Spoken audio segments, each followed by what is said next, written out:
प्यारे दोस्तों, आज हम आपको एक ऐसा दिल दहला देने वाला और हकीकत पर आधारित वाकया सुनाने जा रहे हैं जिसे सुनकर आपके रोंगटे खड़े हो जाएंगे।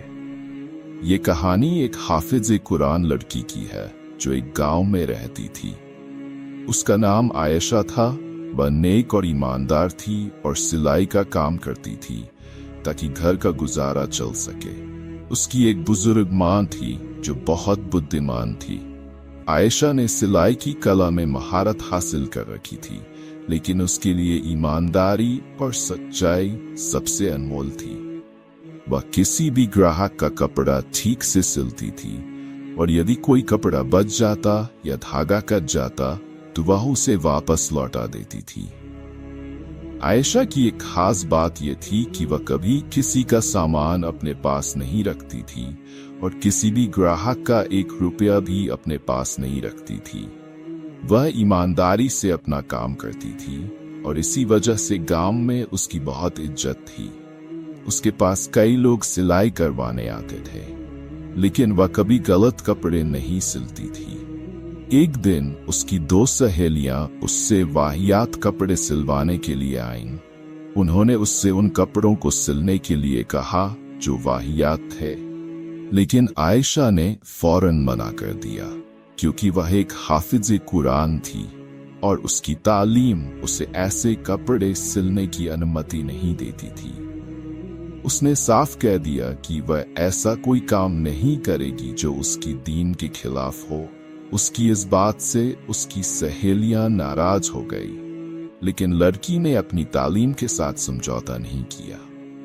समय बीता गया और आयशा की शादी एक नेक और अच्छे लड़के से हो गई।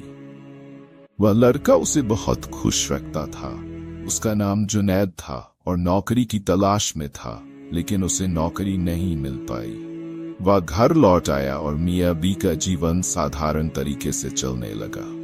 इस दौरान हाफिज कुरान आयशा ने एक बच्ची को जन्म दिया। उसकी बेटी 1 साल की हो गई और इसी दौरान जुनैद की भी एक अच्छे कारखाने में नौकरी लग गई, पर वहां के कारखाने का मालिक बहुत खड़ूस था। कुछ समय बाद हाफिज कुरान आयशा का भी इंतकाल हो गया। तब उसका पति जुनैद कारखाने में काम कर रहा था। जैसे ही उसने यह बात सुनी, वहां फौरन कारखाने को ताला लगाकर और चाबी अपने जेब में रखकर फौरन दौड़ता हुआ आया।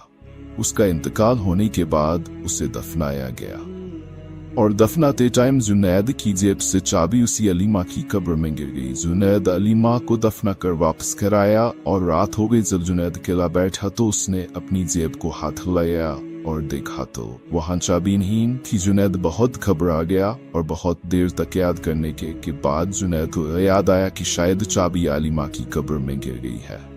तो जुनैदी जल्दी कब्रिस्तान गया और उसकी कब्र के पास गया। वहां जैसे ही खोदने लगा तो वहां उसका एक दोस्त आया। उसने पूछा क्या हो गया। जुनैद ने सारा माजरा बताया। दोनों ने मिलकर जब कब्र खोदी तो अलीमा के चेहरे से पड़ा था तो अलीमा का चेहरा बुरी तरह से चल रहा था। इस घटना के बाद वे दोनों गांव के मौलवी हलीमा साहब के पास गए और उनसे इस बारे में पूछा। हलीमा साहब ने सुनने के बाद कहा कि उसकी पत्नी सिलाई करते समय अक्सर धागे को मुंह से तोड़ा करती थी, जो अगा चबाकर थूक देती थी। इसी वजह से उसे कब्र में अजाब मिल रहा था। हलीम साहब ने यह भी कहा कि अब उस अजाब से बचने के लिए तुम्हें सभी से माफी मांगनी चाहिए जिनके कपड़े सिलाई के दौरान धागा तोड़ा गया था। उसके बाद उसकी माँ और जमाई दामाद ने गांव के हर उस व्यक्ति से माफी मांगी जिनके कपड़ों का धागा तोड़ा था। सबने माफ कर दिया और अलीमा का अजाब हट गया। इसीलिए कहते कि किसी का एक बाल बराबर भी हक मत दबाओ। हमें